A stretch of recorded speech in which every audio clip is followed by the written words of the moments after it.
Hello, Patrick here with Patrick Glenn Nichols Muscle Car Barn Finds, and today I'd like to share with you a really nice 1970 Chevelle SS 454. It's an original paint, a one owner car, and also a numbers matching car. The electricity in this building is non-existent, so the lighting is terrible, so I have a extension cord run a long ways for one single light. We'll do the best we can with the lighting, but I know my audience likes to see these cars. The car cannot be moved, so it's take it or leave it. So at this point, I'll do my best to go around this car and show you the car in its resting spot, the current resting spot. This is an Arlington, Texas car built the second week of April. So here we go. The car has very, very low rust qualities, which is really good. It's been inside most of its life. It was purchased new in Chicago, Illinois,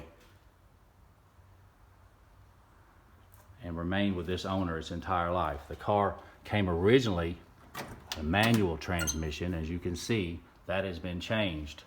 The car was not equipped with D55 console when it was purchased new. So this was a 756 code trim interior without D55. The car has a different floor pan hump in the floor pan for the shifter, when a console car would have a different floor pan. So this car has the correct hump in the floorboard for the non-console manual transmission.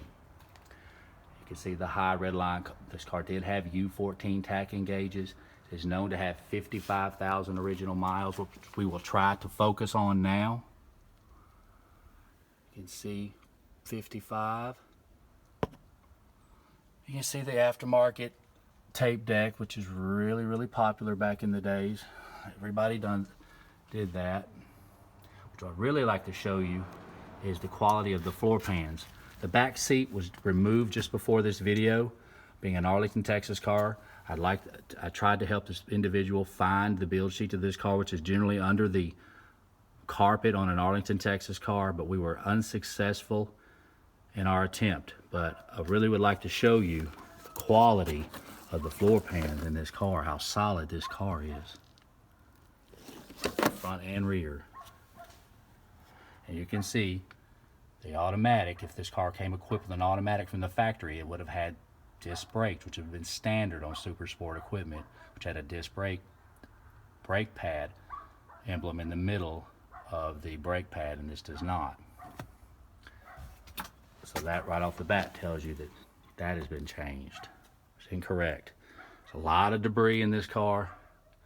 One cool feature about this car is it does have the rear window defroster option. And you can see the red oxide primer that we've talked about before for the Arlington, Texas, and some of the code 78 overspray,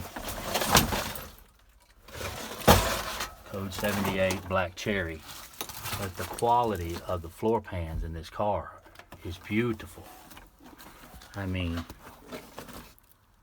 they look like they were just made all over. Rear, back, everything. Really nice. It's been sitting a long time, a lot of neglect, but definitely a really, really nice car here. Definitely a nice candidate for a restoration. And you can see the Malibus in the door panels, which we've been over before for the Z15 SS 454 cars. A lot, if not all, well, not all, but a lot of those cars came with Malibu door panel emblems. And you can see the last three of the VIN, which would be 527, which is on the engine block. I don't believe I'll be able to focus on the correct small font, Arlington, Texas font on the engine block, but we will lift the hood and address some features under there. It looks like there has been a hood lock attached to this car, which is not factory.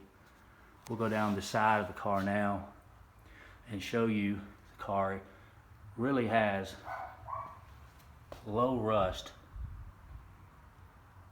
qualities, really does. Bottom of the doors always have a little bit of rust. These do not. The quarter panels Always have a little bit of surface rust. Right back here, it's a little. Aside from that, body's in really nice shape. The rear window, there's a little right here, which is normal. And you can see where a rodent or a cat or something has been on the car. And the back seat is loaded with debris. But this is the way we find these cars. If you're out looking, like I am, on a regular basis, this is the way you want to find them, in their resting spot. Go back to the rear of the car, and you can see on an Arlington, Texas car, this car has the correct rounded stripes.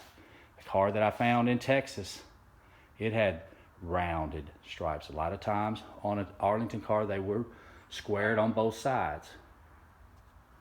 But this car proves, and among others, that they did do the stripes both ways.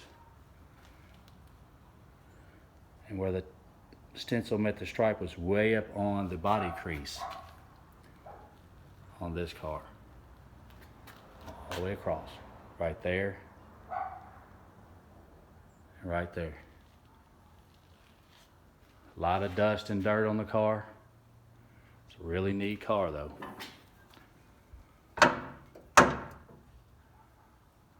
See right in here, possibly where the old Posit Traction decal was. The big version for the jacking instructions.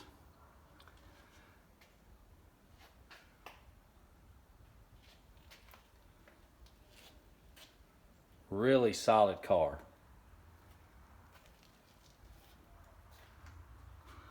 A lot of catch-all, like a lot of these cars, that's what happens. They catch a lot of, you know, junk and this and that for storage. But you can see the factory rear window defroster.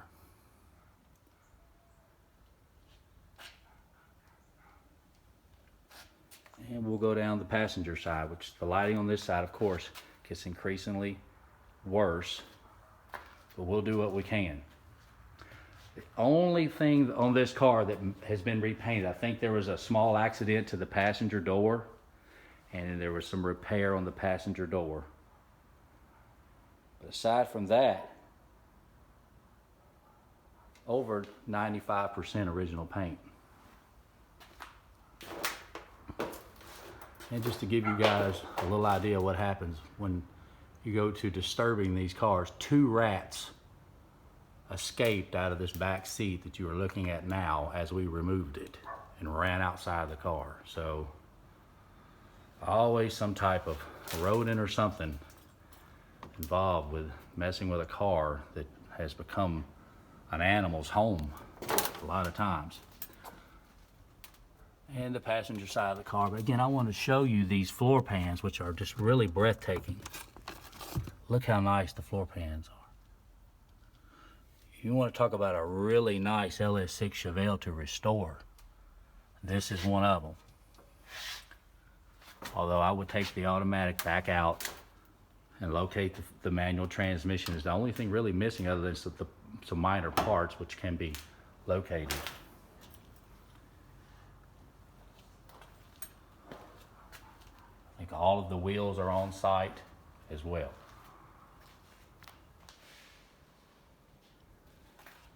Now let's lift the hood and address a few features under the hood. There are some items changed or missing, but it is an authentic 70 Chevelle LS6. This car hasn't been parked very long. I think the last time this car was registered for the street was 2011. But for the most part, a lot of people are not aware of this car. It has the correct PA radiator, which is the 4-row radiator, is still in the car. And I don't know if I can focus or not, but the emissions decal does say 450 horsepower, 454, 450, 450 horsepower with the correct welded tab right here. And then the lower tab, which is down here, right there, that you can see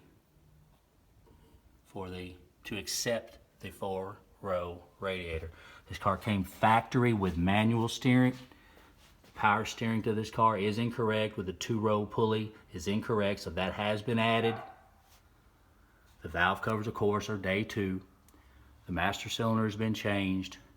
Carburetor is a double pumper, that has been changed. It is a high rise off a 69 model, that has been changed.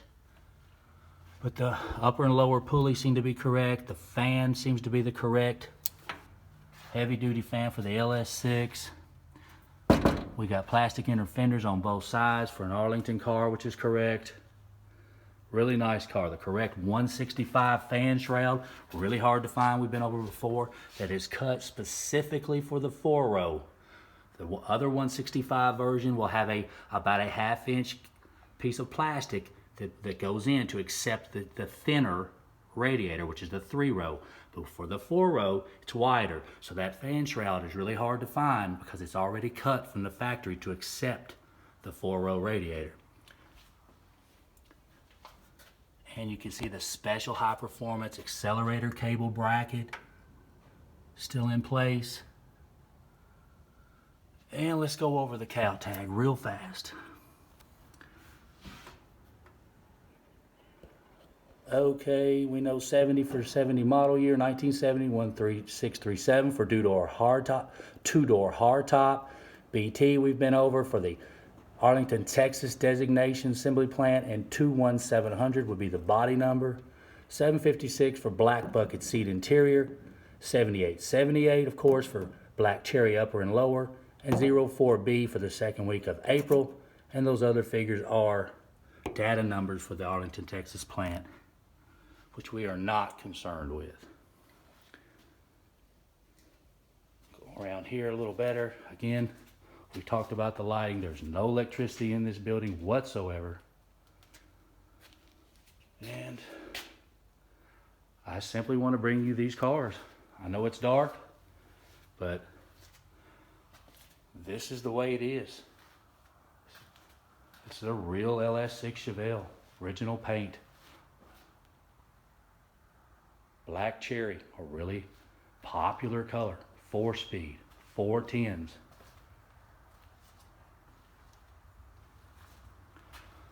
The rear axle has been worked on, but that is the original axle.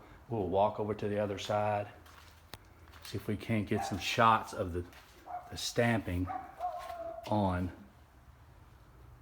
the rear axle, like I sometimes do. Shouldn't be that difficult. And we'll get another shot of the floor pans on this car, which are really impressive.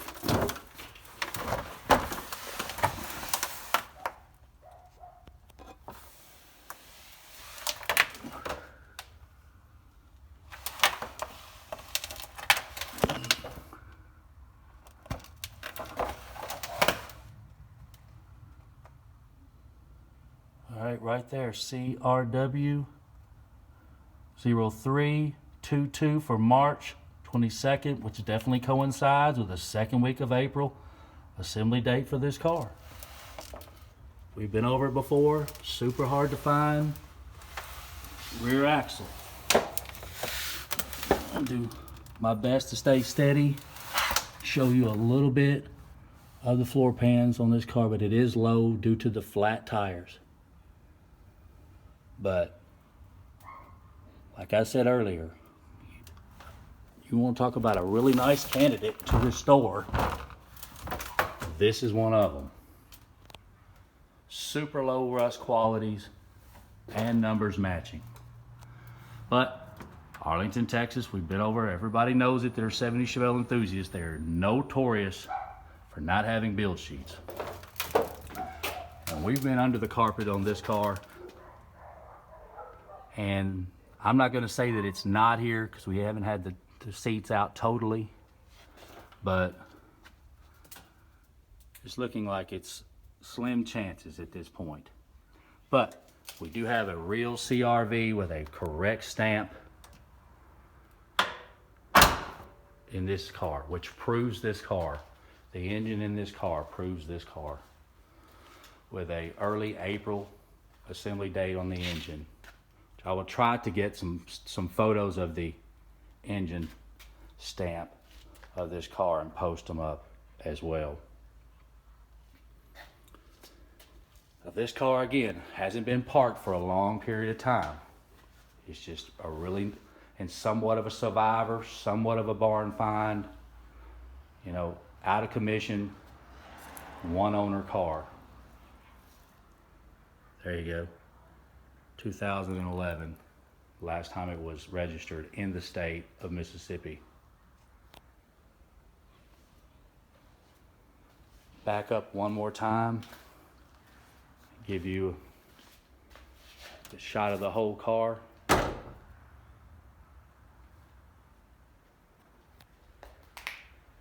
Only 4,475 of these cars were ever made. A lot of clones out there, a lot of fakes, a lot of wannabes. This is definitely not one of those. That's what I do. I search out the real cars. I search out authentic cars, whether they're rusty, whether they're what type of shape they're in. The stuff that I cover is authentic, and you can be well assured of that. I'm Patrick Nichols with Patrick Glenn Nichols Muscle Car Barn Finds. If you need assistance authenticating your 1970 Chevelle, you can contact me at pnichols26@yahoo, or contact me on Facebook or YouTube at Patrick Glenn Nichols Muscle Car Barn Finds. Thanks for watching. More videos on the way.